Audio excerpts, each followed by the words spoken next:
আসসালামু আলাইকুম। আমি doctor Arifur Rahman Ashik, orthopedic surgeon হিসেবে কাজ করছি। আমি আজ আপনাদের আমার 2 বছর আগে করা একটি কেস নিয়ে বলবো। আমার ইয়াং পেশেন্ট আমার কাছে আসে। তার সারা শরীরে তার হাড় ব্যথা করতো। তো পরবর্তীতে আমি পেশেন্টকে ইভ্যালুয়েশন করে দেখি যে তার হাড়ের মধ্যে এক ধরনের টিউমার লাইক লেশন হয়েছে, যাকে আমরা ফাইব্রাস ডিসপ্লাসিয়া বলি। এটি এমন একটি রোগ যার কারণে পেশেন্টের হাড় নরম হয়ে যায়, হাড় বেঁকে যায় এবং হাড় সহজে ভেঙে যায়। তো আমার পেশেন্টের মূল কমপ্লেন ছিল তার হাড় ব্যথা করে, তার শরীরে সবগুলো হাড় ব্যথা করে।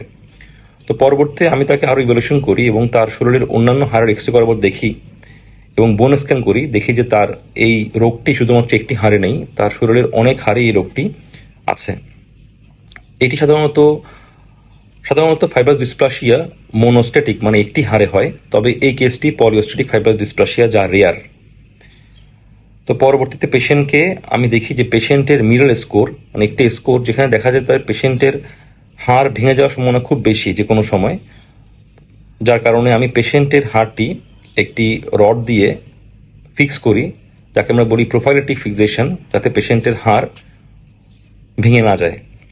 এবং এই পেশেন্টকে আমি ফার্দার আরও ইভ্যালুয়েশন করি। ইভ্যালুয়েশন করার পরে দেখি যে এখানে আর কোনো এন্ডোক্রাইন জাতীয় কোনো রোগ নেই বা তার শরীরে কোনো আনইউজুয়াল স্পট নেই, যাকে আমরা অনেক সময় ম্যাকিউন অলব্রাইট সিনড্রোম এটা হতে পারে।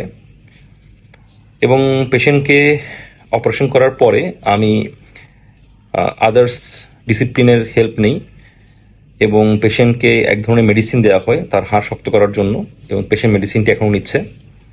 এবং আলহামদুলিল্লাহ লাস্ট 2 বছর পেশেন্ট খুব ভালো আছে। তার সাথে প্রায় যোগাযোগ হয় আমার, এবং পেশেন্ট খুব স্বাভাবিক নিয়েও জীবনযাপন করছে, স্বাভাবিক নিয়মে পেশেন্ট হাঁটাচলা করছে এবং তার কোনো হাড় বেঁকে যায়নি, এখন পর্যন্ত ভেঙেও যায়নি। থ্যাংক ইউ সবাইকে। আমি কেসটি সম্পূর্ণ ডিসক্রাইব করেছি আমার এই ভিডিওতে। থ্যাংক ইউ সবাইকে।